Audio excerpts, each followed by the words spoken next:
Hey everybody, welcome back to the Quest for the Bestest. It's the podcast from Backlog Banter where we look at every single Best Picture winner and try to decide which one of those we think is the very best, as well as filtering everyone that doesn't get the number one spot down into a great big ranked list of every Best Picture winner in the universe, basically. Yeah. So it's been about a month since we last uploaded. We had to go on a kind of a break here at the end of the summer to sort out our lives. I moved, the school's year starting again. We're getting back into our mojo, and part of that mojo is reviewing Quest movies. So if you caught the Carbungled episode, little spoof track I made when we attempted to talk about Terms of Endearment, which is the film we're talking about today. We tried to talk about that about a month ago. And you go watch that video. The universe did not want us to review Terms of Endearment. No. So we're here to repent. Yes. Oh, gods of random chance, we bow before you in your eternal glory. Let us talk about this movie once and for all. Finally. I think we have a little bit of housekeeping. I'm going to hand it off in a separate order than we normally do it. I want to hear our featured comment before we go into the events of the previous episode, since it was so long ago. Hit us with what the commenters have to say, Abram. Sure, I'm gonna hit you with two comments here because we got our good boys John Tor and Dan's came back as usual for the Carbungled episode. Nobody else did. I'm gonna quickly read out John Tor's because it continues sort of a saga here if we go on Quest for the Bestest, in which John Tor says, "What? Exclamation point! Exclamation point! Exclamation point! There are 12 Star Wars movies. I thought it was 3 trilogies times 3 equals 9. Abram, I will give you this. I'll watch the 9, then we'll see what happens. Okay." Now, of course, for the people who are just tuning in, John Tor and I, we're haggling over the details of him finally watching the Star Wars films, an inexcusable transgression to have not seen those and be a fan of BLB, but that's really not what I really want to focus on here today, but thank you guys for commenting. I actually want to read a comment that I was instructed not to read out, but I'm going to read it out anyway, because oh no, this is a comment on our GG review from our new friend, Canimus, who left 2 comments, and I personally like to always uplift a new voice in the Quest community, because that's how we got our second son Dan's. We just grabbed him off the street, you know. Yeah. Mm-hmm. And so our new friend here, yes, Canimus says on GG, "You're utterly missed the point." Now, first off, new friend here, I can't accept any criticism of myself if you're gonna have a typo in your first sentence, but I'll just slide just this once. You say, Gigi is not being groomed for an advantageous marriage. She's being groomed to be a courtesan, look it up, following in the footsteps of her mother, grandmother, and great-aunt before her. It's more or less the family business, if you will. Gigi doesn't want to follow in this line, hence her protestation in a song like, "I don't understand the Parisians." Ultimately, she has her way, holding up for marriage with Gaston rather than becoming his mistress. As a wealthy member of the bourgeoisie, Gaston would have been ultimately destined for marriage to a woman of equal societal standing. Now, I'm going to be honest with you, I don't really remember what Gigi was about, so I can't really refute this, but what I can do is use this as an opportunity to remind you of 2 things. Number 1, talk to us about the movies. Very simple to do. We'll read you out. You'll be part of the big old family. Number 2, there is a very deep backlog of Quest videos. So go check them out. Go dig through, find some old random stuff like Gigi, leave a comment, maybe we'll read it out. Who knows? There are more probably like than 70 episodes to page through and pick one that you may decide to fuel your next hate-fueled message upon the internet. Counterpoint to that comment, by the way. Remember at the beginning of the movie when the old guy sings a song about how he loves little girls or whatever? Yeah. Yes, I do remember that part. I remember. That stuck in my head pretty well. Yep. Anyway. Terms of Endearment time. Before we do that, I guess. I just want to do what we talked about last time. Not last week, maybe last month, maybe a little more. We did The Life of Emile Zola, which is from 1937. That movie we kind of liked. We gave it a 7.5, and it ended up filtering out to spot number 46 on our big giant list. So there you have it. Fun fact, actually, I'm in a class now, and we will be talking about that film as part of class. And I saw it on the screening list, and I was like, what? So perhaps later. Make sure they all watch our review. Mr. Nelson, in the back, please settle down. It's a great movie. I'm excited to talk about it. Maybe on the show once more if we get to it before we end the semester. I don't know. We'll see. But We'll see. Let's talk about Terms of Endearment. Who wants to give us a little plot synopsis of the goings-on in this film? We're bringing it back. I got my favorite segment. Yeah, favorite segment that I think is actually very important, because I've realized we've been talking about some weird movies. People might not exactly know what Life of Emile Zola is, or something like that. But Terms of Endearment, a movie that we were not familiar with before we saw it, because this movie sort of dropped out of the cultural consciousness, but I think it has a pretty concise way to describe this film. Terms of Endearment covers the relationship between the mother and daughter duo of Emma and Aurora Greenway, and follows their very unique relationship dynamic as it twists and turns and becomes complicated by affairs and relationships over the course of their lives, and ends in a pretty sad place, but a hopeful one. Cancer death? Yeah, yes. I remember the big hopeful. But here's the thing. I'll give you my thoughts here. This is an interesting situation wherein it has been so long since we tried to record that episode that we all rewatched the film. Mm-hmm. Yes. And it's not often that I come into a Quest viewing or Quest discussion with multiple viewings. There's a couple of these films that I'd seen prior, so that kind of informed and shaped my perspective. And I personally think there's great value to seeing a film, playing a game, watching a show, anything. Experience a piece of art twice, I think it lets you get deeper into it. But I had a hard time getting a whole hell of a lot deeper into Terms of Endearment because there's not too much for me in this movie, I don't think. What I come down to with Terms of Endearment is that there's so many great sequences and great ideas, but for me, it doesn't really build up to anything. This is kind of actually what Timo and I were starting to talk about when the Carbungled episode became Carbungled. Yes. But I just think that there is so much going on that we don't get time to really develop a lot of the relationships I'd like to know more about, between Emma and her children. It just feels like we're jumping around so fast. We're doing scenes, but we're just moving along. And that pace for me, particularly in the second watch where I was really struggling to hold my attention, just didn't quite work. Yeah, I think that while the first time we tried to talk about it, I was pretty negative about this film. I think my opinion has improved a little bit to it being, it's okay. That's where I'm at right now. I'm like, it's okay. I've become less extreme as I've gotten older this past month, as it tends to happen.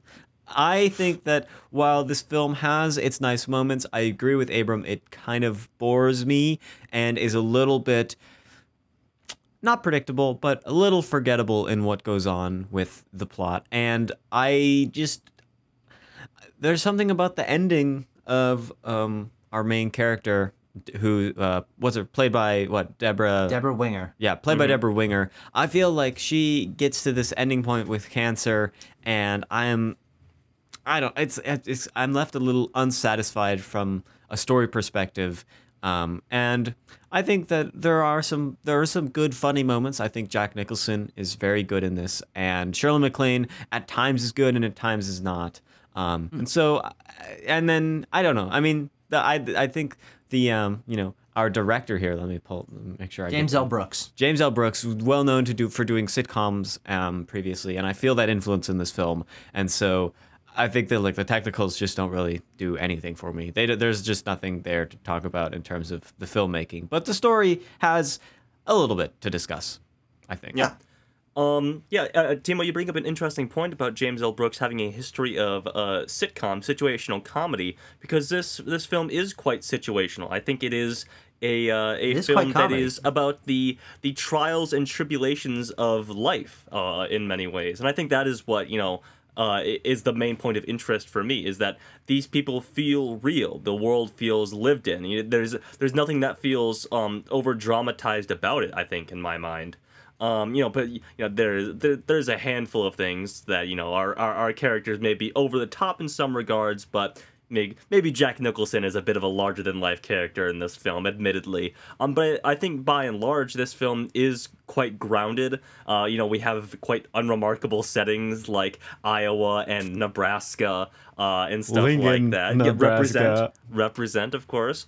But I think all of our actors do a fantastic job in blossoming in this sort of grounded yet mirroring of real life in the affairs and falling in and out of love and betraying your parents and then trying to understand why your parents do the things they do and why the stiflingness of Aurora's love for Emma, I think, is something that's really interesting about their dynamic in this film. And I think just all really works together and ties together and chimes for me, really, in this movie. Yeah, this movie works a lot well for me. Everything it does, I think it does well, because All right, let me rephrase. All right, let's rewind back, give it another try. All right, take two. Okay. Here we go. This movie, I think, only is under the criticism by the two of you because it is placed in this context of being a Best Picture winner. And these are films that we have noticed over the course of watching all these movies are usually huge in scope, about some very important topic, have themes of social commentary that this film largely lacks. I think, Timo, I think you're right. What this film is worst at easily is the fundamentals that we're always talking about. The cinematography is fine, but it's not remarkable. There's nothing really special in the editing or the lighting. It's just there to facilitate these characters. But I think that is a good focus of this film. And if you're sort of able to divorce yourself from the context of that this has to be analyzed as against the big scope, really important thematic message of other films, I think this film is a top-tier example of just human drama. I think that the themes that you can glean from it are all about relationships and the growth of people or the things that stay the same. But watching a film that's so just packed with unusual characters and unusual dynamics and learning about how they impact or don't impact each other over the course of a very long time, I think gives this film a very unique sense of identity. Because we watch a lot of dramas that are one or two people's relationship. And, handful of background characters, but they're obviously B tier. But I think the fact that we have such a wide ensemble cast and we can take a look at how each of them impact each other and intermesh in different ways allows you to get a much better understanding of this entire world. It's not just two people we're focused in on. It's the relationships with other people and how that's impacting others. And by the end of the film, having to be able to look back at how well this film has such incredible highs of comedic performance from amazing actors and some of the most heart-wrenching and tear-jerking emotional scenes that we've seen in the history of Quest. I think that's really impressive. And so while it comes short in a few categories and might feel a little bit weird as a Best Picture winner, as a dramatic film, I really think this film almost can't be touched. Yeah, I think that's really interesting because that's really not the lens that I'm criticizing it through, really. I don't frankly think about it primarily through the lens of its Best Picture status. I mean, as Timo was saying, in terms of the sort of the technical quality of the film, it's not up to par with a lot of the other stuff that's at the top of our list. But ultimately, my issues with it just come down to the structure, to the characters, to what's happening, to how events are unfolding and progressing. I don't really think about its characterization. What I think about more is just like how I come away from this film feeling unsatisfied by how many threads it feels like it picks up and drops. What I mean by that is like I don't remember which episode it was because we haven't recorded Quest in like a month. Mm-hmm. But we were talking about this analogy of like the slice of life film being the slice of the pie or whatever, right? Mm-hmm. What this movie feels like to on me, the Carbungled episode. Yeah. Oh, well, perfect. Yes.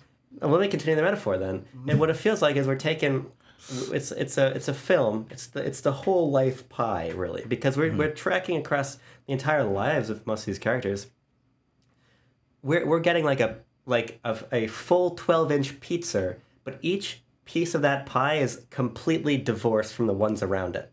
And to me, the sort of vignette style of the film lends itself to this feeling that there's so many interesting ideas that aren't developed.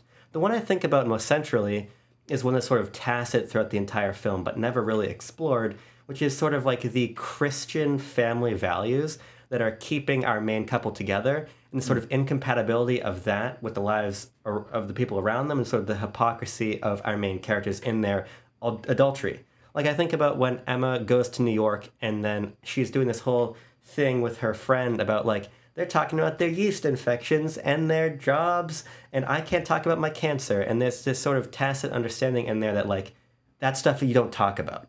And like, you don't get divorced from Flap because he's your husband, you don't do that. Mm-hmm. You openly cheat and you do all this, right? And I think these are interesting ideas, but I want to see them explored. I want to see them matter. The exchange where Emma's mom goes, right before she passes away, saying like, I just don't want to fight anymore. And Emma goes, what are you talking about? We were never fighting.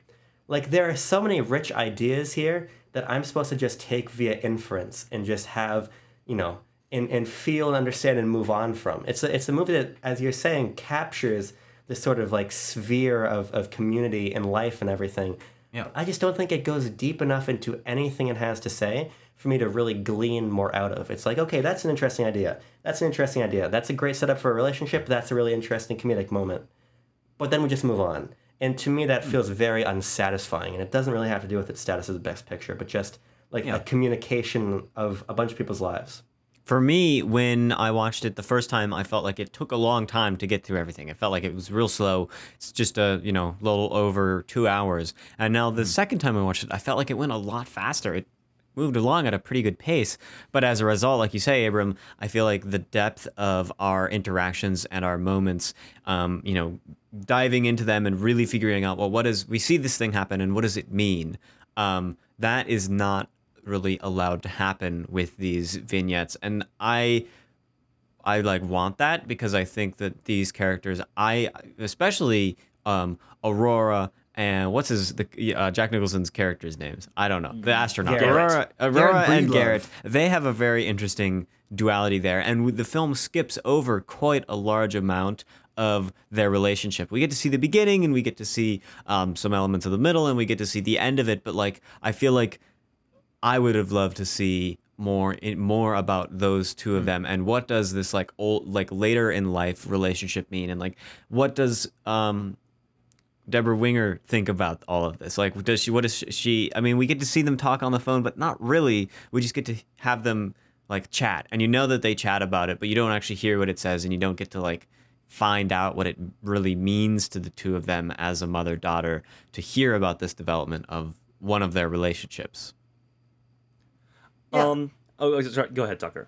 All right. I was just gonna say that I find it interesting that you feel like these relationships aren't fully fleshed out, and I can see where you would be wanting more to be drilled in on all these things. But I think, unfortunately for your analysis of this, but I think fortunately for the intention of this film, there's much greater emphasis on the fact that relationships can be just, this is the thing, and this is how it progresses over the course of a life. And drilling in on those themes, I think, would be interesting. But the fact that we have 2 or 3 or even more splintering off relationships that we're discovering and learning about over the course of this film never, for me, feels like I'm not learning enough about something, but that there's so much to learn about and so much that is so interesting that they want to just keep moving forward as life moves forward, and not necessarily lingering unless it's something that's very important. Of course, the storyline of Flap cheating and Emma cheating, these are not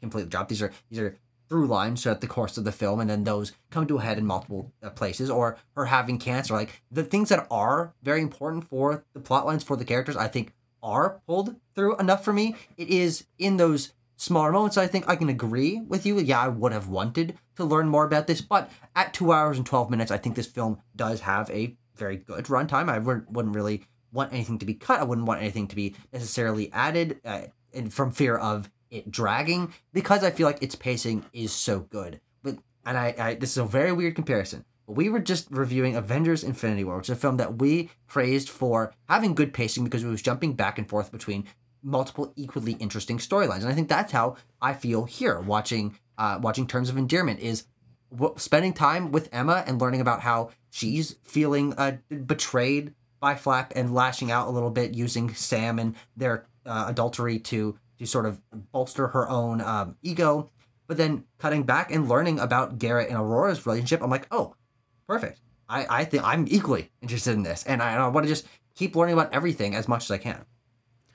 Yeah, I mean, I guess I don't really feel the complaint that, I wish I had seen more of X or Y or Z, because, of the examples that you guys gave, like, I know what Emma thinks of her mother and Garrett's relationship. She's on board. Yeah. She loves that her mom is, like, loosening up and, getting with this free spirit astronaut guy. She's like, oh, tell me more about this astronaut. And her mom's like, oh, you hush or whatever. Like, I get that dynamic. I don't know if there's much more that needs to be explored there, since Emma is on board with that. And, I don't really think that there's an element of, like, Christian fundamentalism underscoring the marriage of Flap and Emma. I think it's more of a thing where these two characters do love each other, and they want to stick together for the sake of their children. Emma understands that she can't be a single mother with 3 kids towards the end of this movie, so that's why when she has enough with Flap, she moves in with her mother to help raise her children and stuff like that. I think an underlying theme of this movie is sort of the idea that it takes a village, which is the note that we get left on when Emma passes away from her cancer, and we sort of get a pan around of all the characters that we've encountered. Where Garrett is meeting Teddy. Is that the oldest one's name? I believe Tommy. Sorry, Garrett's meeting Tommy and Aurora is taking care of the young daughter and stuff like that. All these people are filling the void that Emma has left in her absence. So I think that our character dynamics and the way that they are intertwined are quite well fleshed out in over the course of this movie. And I think that the way that each of the vignettes sort of hook together don't really leave any gaps. I was thinking about that as I was watching the movie. Because a common complaint we have when we talk about a film, a biopic often, is that, okay, we're skipping a large portion of this person's life and what happened in the in-between time. But I don't feel like we dropped the ball at all in terms of Endearment, which is really interesting. We're skipping years at a time, but we always pick up at a time where it perfectly hitches onto the previous scene, I think. Yeah. That's just an interesting, a good writing and editing technique that they use for this film. Yeah, I think what's interesting about that, Tanner, is that sometimes almost these jumps in time are imperceptible. The way that they're edited to where sometimes you're in the same location, people are just older, and I think that's interesting. I think it's stylistically interesting, but I think to me it just leads to a feeling of malaise, and I think there's just a malaise of the entire film of. We're just skipping through time and meeting people, and people die, and relationships fizzle, and things happen, but they don't matter. And it's just like this feeling of wistfulness throughout life, and you're trying to grab these fleeting moments. And I think that conceptually that's really interesting. But the problem is that I end up just not really finding anything to latch onto, and maybe that's my biggest problem as an audience member. Is that I just find myself watching Terms of Endearment and thinking, okay, there's some interesting stuff there. There are moments in the movie that I see myself in. Because I think you're right. These are very humanized characters. It's just this kind of random middle-aged or middle-class family who's got these kids who are kind of screwing everything up and they can't really pay their rent and all this stuff is happening. Maybe the mom's more wealthy than it might appear, and there's all kinds of these dynamics and you don't really know what's going on. It's confusing and uncomfortable and awkward. It's just family shit, right? And I think everybody relates to that.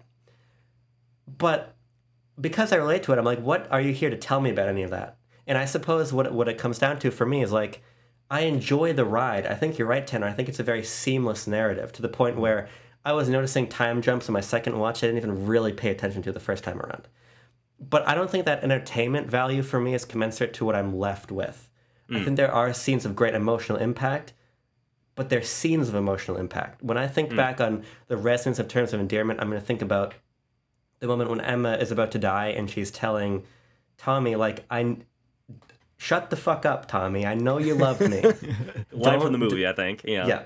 Don't put yourself through that later in life. That's good. Best Actress nominee, Deborah Winger.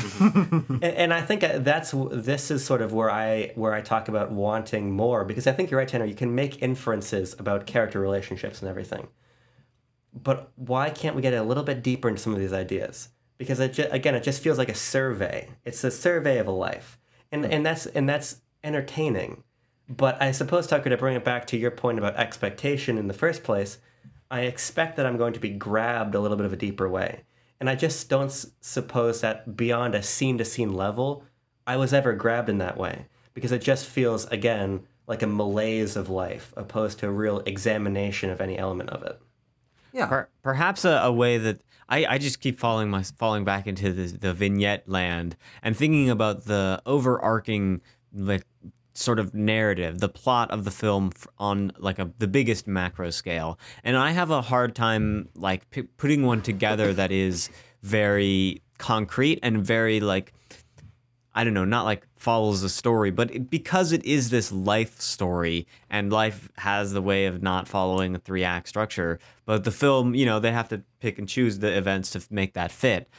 I find that the overarching narrative doesn't provide me with something that I would want to get invested in at the beginning, and in the middle I'm not being built up on any I know this is a character-based film, but the stuff that is going on in terms of their relationships and conflicts being resolved or not unresolved, I find myself being unsatisfied with those the long-term shifts in the film by the end of it. When she dies, it isn't something that like brings home very much because I haven't been fed enough in the earlier parts of the film to make it really work for me. Can I use a specific example maybe to bring us deeper into that point? Because I'd be curious to hear what you have to say about this, Tucker and Tanner. Okay. To me, what Timo's speaking of rings of sort of this omnipresence of adultery and infidelity throughout the entire film. Sure. And what's interesting about this subplot for me is that it's almost normalized within the family to where Aurora knows that that Flap and Emma are both cheating on each other. Mm-hmm. And it's openly talked about in conversation, like when she's talking to Flap and says like, she asks about the kids and Flap's like, the kids are doing great. She's like, well, they don't have anything to be ashamed of because she knows about Janice or whatever her name is. Yeah. But then she's also like joking with Emma about Sam. Like, oh yeah, you went out and you found another man, but he had to be one out of your league who's married in X and Y and Z, right? Mm-hmm. He talks about all this stuff. But it never really matters. It never comes back around. And I think maybe it's a function of the ending to where when Emma dies, she is a very complicated person, right? Yeah. But there is no time really spent unpacking what some of the heft of these things like the adultery ends up meaning. It's just sort of like this flippant thing that ultimately, to an audience member, feels like it has no stakes and thus a lack of investment. Because he's cheating, she's cheating, they don't care, the mom doesn't care, nobody cares, they're still in the relationship. She dies, the movie ends, nobody addresses it. And that's what I'm kind of thinking about when it feels like there's a lack of connection and depth to some of this material. Sorry, go ahead, Tucker. Yeah, I mean, I think I just disagree with that because there are a number of scenes where Emma is showing her frustration at the fact that Flap is cheating on her. And as she comes to realize these things and confronts Janice, that's actually her name. I don't remember the name of the character that Flap is cheating with. When she confronts Janice on the steps of University of Nebraska-Lincoln Architecture Hall. It's actually UNK, actually. Well, they say so in the movie. There's a sign, but we know that campus because we've been there multiple times. But there are constantly sequences where they're talking about it. And you say that it's normalized, but I think it's just in this world a fact of their lives that this is something that's happening. And yes, the time has been skipped, so we're not only seeing the point where she's revealing this to her mother or where she's talking about it with her friend or something like that, but because it is a part of their life, they talk about it.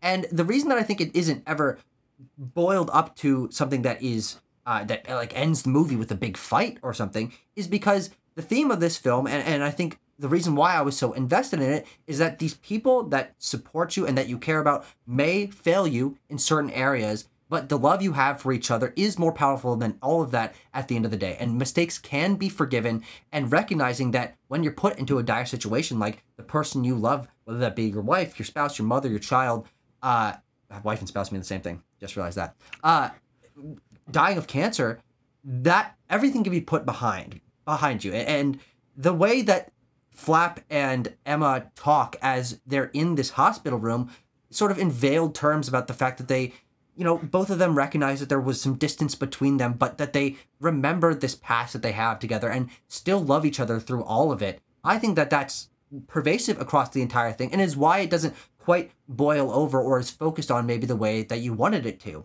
And the reason I was so invested in these characters, and I'm interested to hear your rebuttal against this, is the reason I was grabbed so much from the beginning is the dynamic between Emma and Aurora is unlike anything I've ever seen in my life.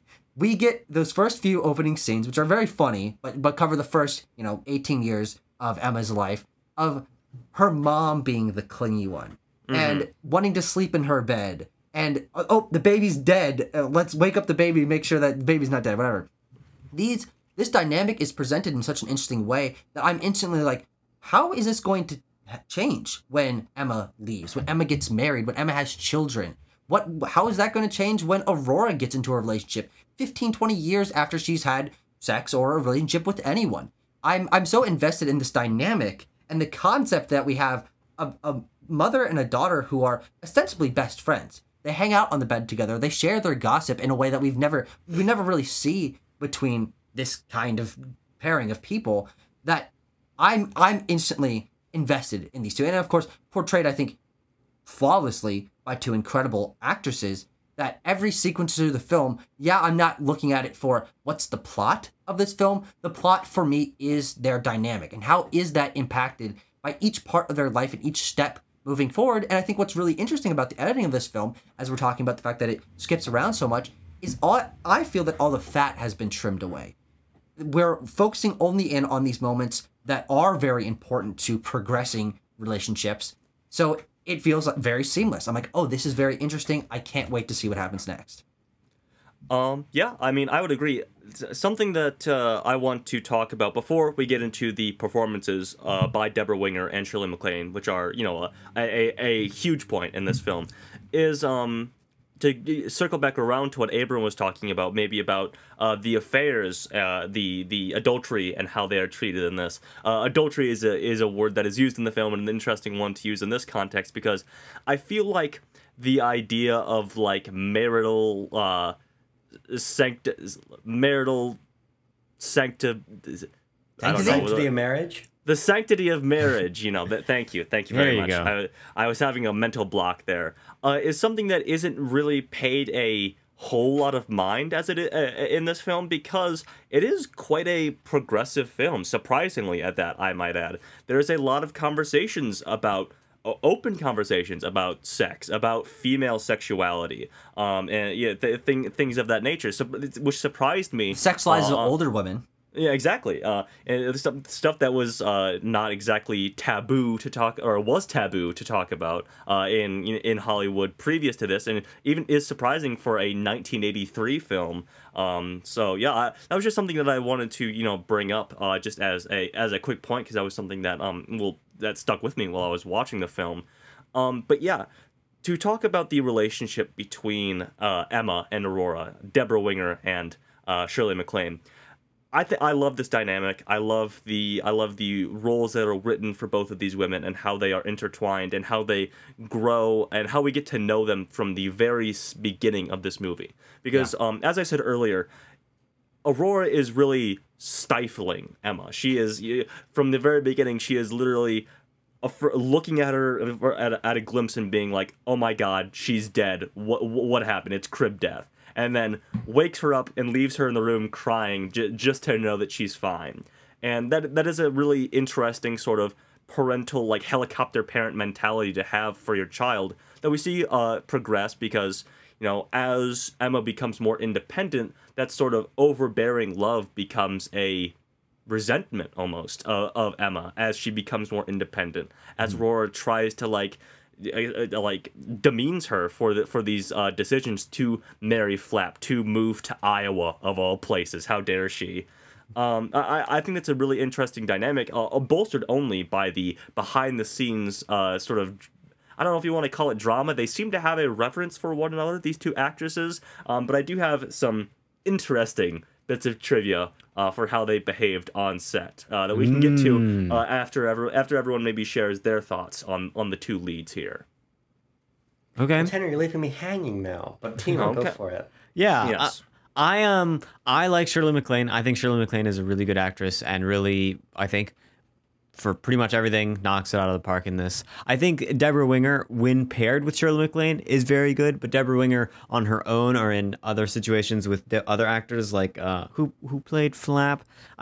Sometimes Jeff Daniels. Dumb and Dumber himself. Oh, no way. Yeah, now that you mention it.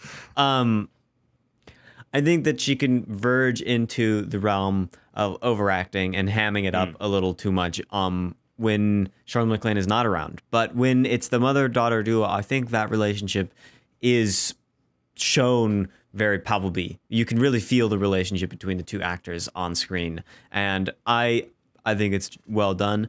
And Shirley MacLaine, Deborah Winger, and Jack Nicholson are my three highlights of the film. Even though I like seeing... As the three leads. Yeah, they're the three leads. But some of the other side characters, like Danny DeVito, are funny to show up in the film. Although, again, I would have wished to have a little bit more about why they're there. I like understand that they're there to worship this old woman, but it's just strange and unexplained, and I don't quite know how to feel about it. Part of me is okay with not really knowing what's going on, but the other part of me is like, no, I need to know. This is weird.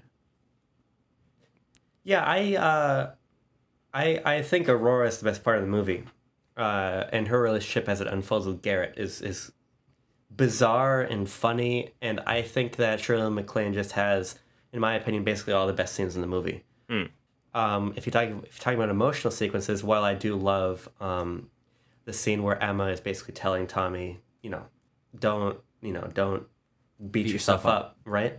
I think that's an amazing scene. But when Shirley MacLaine is screaming at the nurses to give Emma her pain medication, yeah, it's an amazing sequence, and I think it's a really interesting and compact scene. The sort of way she flips out and then composes herself in a second, like, oh, thank you, right?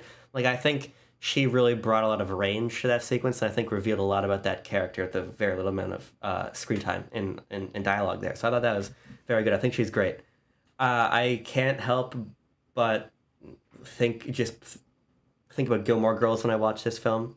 And yeah. Because this sort of mother-daughter best friend relationship is the crux of Gilmore Girls, and actually in a lot of ways I wouldn't be surprised if Amy Sherman Palladino, who wrote Gilmore Girls, my favorite television show, by the way, I'll put that out there, was not deeply inspired by Terms of Endearment, because I think that sort of the tenor is the same. And actually, Timo, you kind of crystallized something for me when you said, like, you kind of just take for granted someone like Danny DeVito is there as his character, right? And it makes me think immediately again of Stars Hollow, which is where Gilmore Girls takes place, and there are just weird people in every corner, and why that show is so endearing is because you come to treat these weird people who are just hanging around as members of this larger family because you get to spend time with them and you become invested in them, like Kirk, who's played by Sean Gunn, brother of James Gunn. Very, very weird guy, but he's elevated from bit part to important member of that cast because you see him, he's a recurrent character, you come to learn why Kirk is the way Kirk is. But in terms of Endearment, 2 hours, 12 minutes, you don't come to learn why Danny DeVito is the way he is. You don't see that interaction at church that gets him to the dinner table, right? And ultimately, as you're saying, Tucker, anything that could possibly contribute as fat is cut and cut and cut and cut. But I think there's a part where you start cutting through the bone and you start to lose material there. So I think that I would have liked that cast pared back a little bit, because when I think about the interplay between these three leads, I love that so much because there is that time to sort of marinate with them. But with the Kirks of the film, I just think that they are so tangential that I can't personally buy into this idea of this is just a weird and irreverent town and you're just going to deal with it. Because I've seen media, albeit a TV show that went for 10 years, right? But I've seen media that develops it more. And I think there's an understanding in something like Gilmore Girls that we have time. And it felt like there was not enough time in terms of Endearment. Yeah. No, that's definitely fair. And I think that what will be interesting here is to think about the comedy and the drama of this film, but under the guise of a little bit of the trivia that Tanner wants to share. Yes, okay. So, starting off on a bit of a serious note, but then going to a bit more of the crazy stuff. Deborah Winger apparently acted erratically on set because she was fighting a severe cocaine addiction at the time.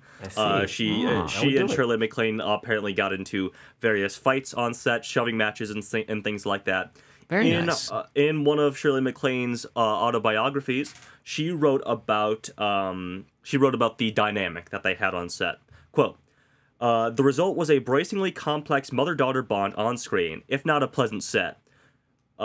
We knew what we were doing a lot of the time, sparring back and forth. It was a very gritty way of working. People at Paramount thought we were crazy.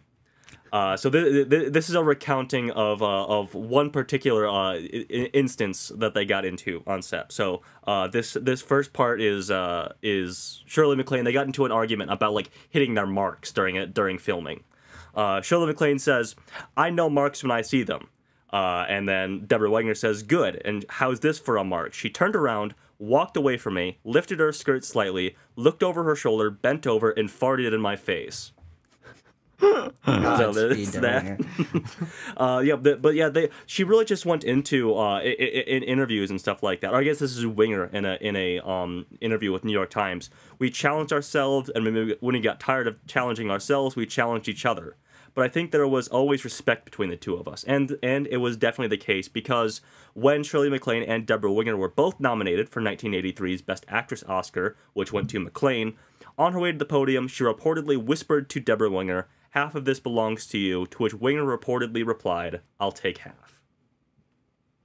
Yeah. So, and I think what's so powerful about their dynamic on and off set is the fact that, in my mind, they're inseparable. I think that Shirley MacLaine is the more experienced actress here. I think that she's placed into the more interesting scenario, because for one of the first times in the history of Quest, we're getting a chance to learn about the personal life, both sexual and otherwise, of a middle-aged woman. That doesn't really happen that much in movies of this prestige. But it's the fact that they have that interesting dynamic that I was praising so much that is why I love both of them, and their performances work so well, and they get the best out of each other. But I do think that it is interesting and exciting to see them separated from one another, because you do feel that absence. I think you're right, Abram.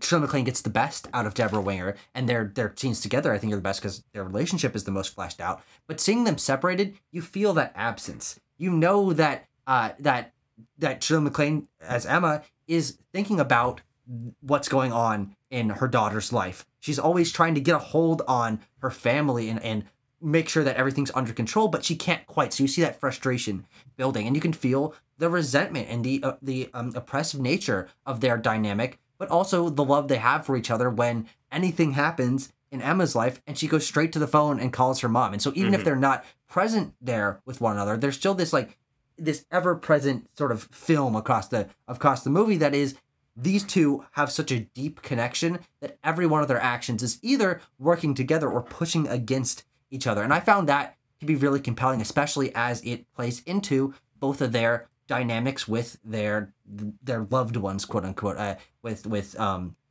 Jeff Daniels for Emma and Jack Nicholson for Emma, or for Aurora.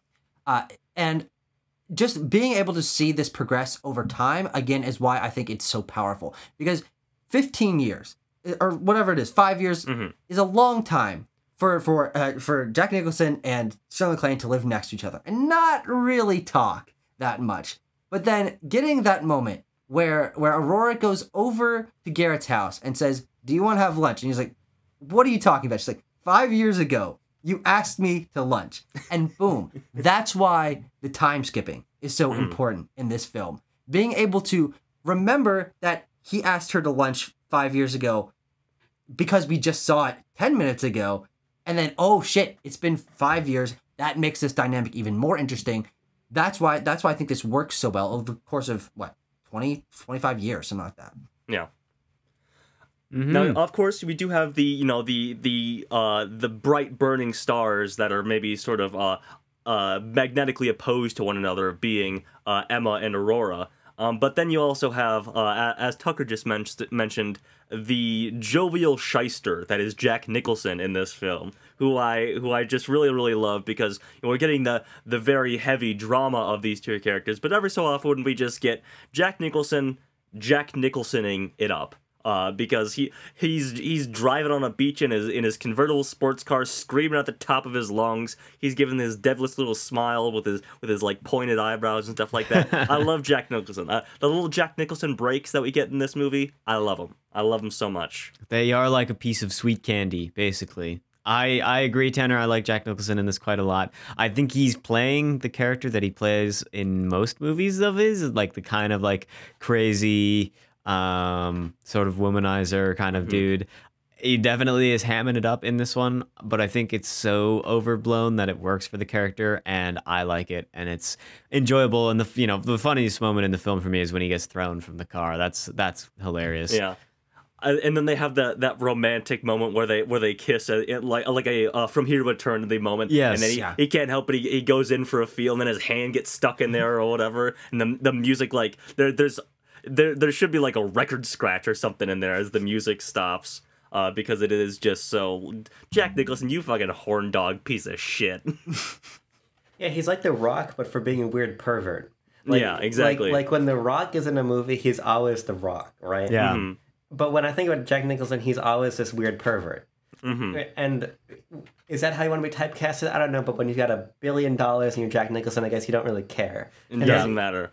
And he's just having a whole hell of a lot of fun. I agree with you. I think what's Timo, your point about him being just so over the top in the womanizing and everything makes him really work, because there's this inference that like he's going after high school girls also. Yes. Yeah, Which is very weird. At the very end, I'd be when the she first says- date that you have that isn't technically a felony or whatever. Right. Aurora says. Funny line, yeah. Yeah. Yes. So again, it goes back to this point of like these are not like these are people that exist in the world, but it's like they're on everybody's on steroids. And so you're just seeing this like this embodiment of all this like sleaziness, right? But I think it's cut with that really interesting fact that he's an astronaut. Mm-hmm. Yeah. And he's got this sort of like unfulfilled sense of like, I was in space, but I never had to sit down with everybody and talk about it, right? Like when there's that little bit of humanization for him that we get, especially as we get deeper into the movie, that I think kind of undercuts a lot of this sort of like creepy, sleazy bravado, and it ends, I think, in a really interesting place, which is why I just think his relationship with Aurora is so good. If I had to pinpoint a dynamic that makes the movie work the best for me, it's those two. Yeah. And I think that the moment that I get most invested in his character is we know that he's an astronaut throughout, with that one of the opening scenes of them being like, oh, where's the astronaut? Sitting on the lawn waiting for him to move in. I don't know, it's a little bit strange. But seeing he's inside of his house for the first time, as Aurora enters his house for the first time, and we see that in his sort of dining room kitchen area, he has just a shrine to his past. And the pictures of him being an astronaut and trophies and all sorts of memorabilia of space travel. And we have this moment where we learn that he's going after people and he's trying to relive his glory days because he feels like he was once important, but never quite reached the importance, or it didn't linger enough for him to be satisfied. So he's got this shrine to himself and he's like, I'm one of 106 astronauts in the world. Of course I'm going to use that. And you're like, oh, well, no, that is pretty interesting. And he is a lonely guy, and you do learn his insecurities. And I think the moment that fully humanizes him is the last thing that happens in the movie, is him going over to Tommy at the funeral and saying, hey, do you want to see my pool? Because he recognizes that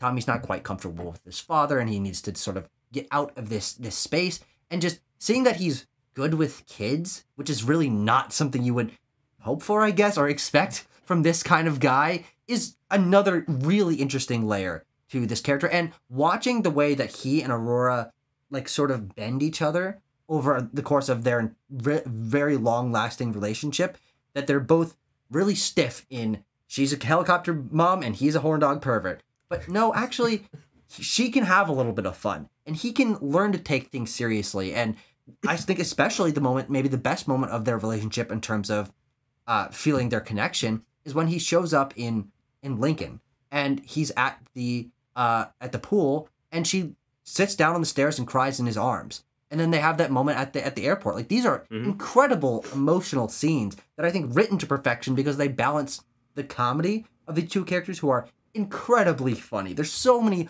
like genuine laugh out loud scenes from both of them, but they have this really touching dynamic that just ekes out every once in a while, and it really feels so fleshed out.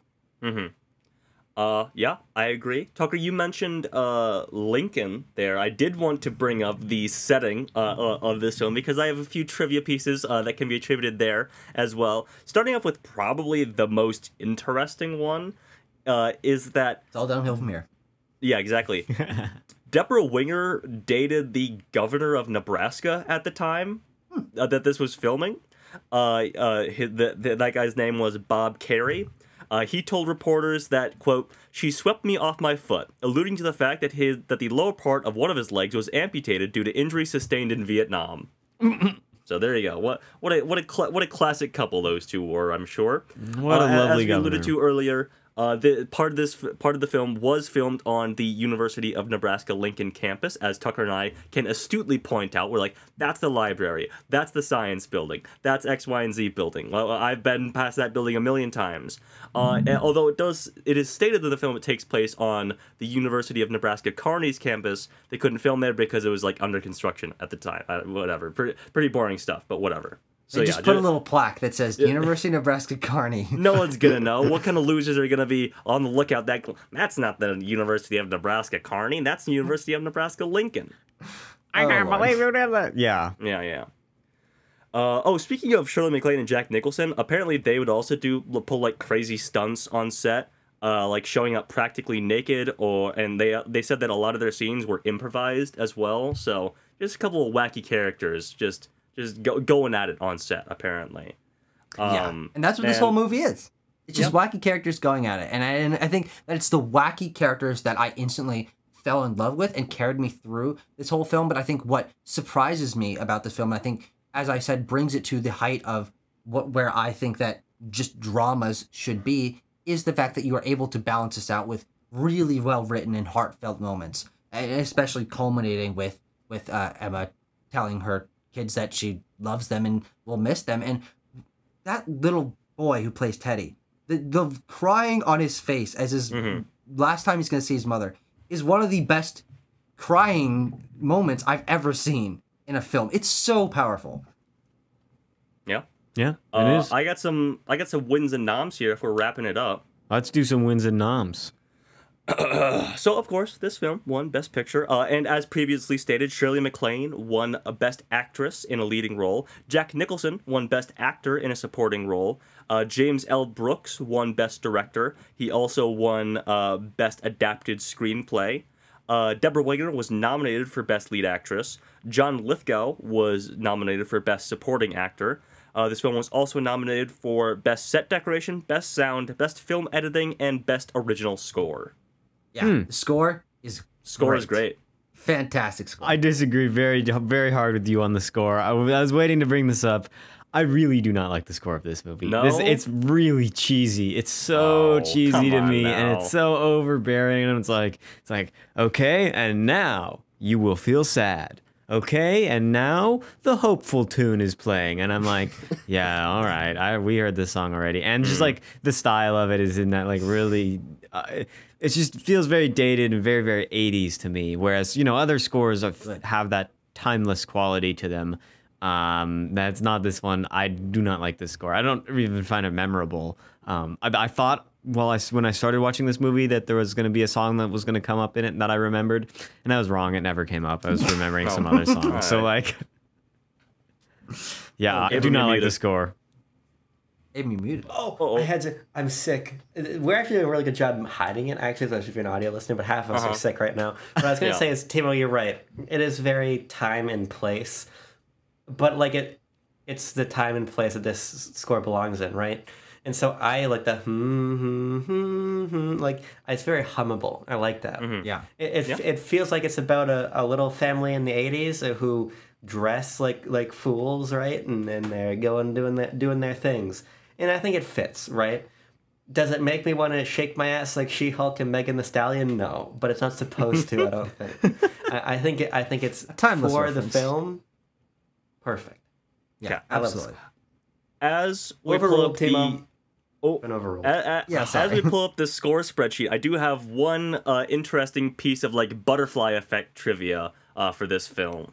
So, at the end of production, to congratulate him for completing his first movie, James L. Brooks received a book of, quote, Life in Hell cartoons drawn by Matt Groening.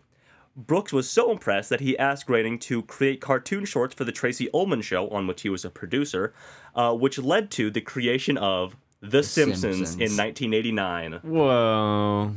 So without the film Terms of Endearment, there would be no The Simpsons. I'm gonna have to raise my score for that. Yeah. Jimmy, you're a Simpsons fan? Yeah, I'll say that. I'm a Simpsons fan. I like The Simpsons. He won't say much, but he will say that. Now that's a score I can hum and I can remember. That's not a score, buddy. It's the song. Okay, let's find out what score put it this down. film gets. I plugged in my score. I'm ready to roll. In Let's do it. 3, 2, 1.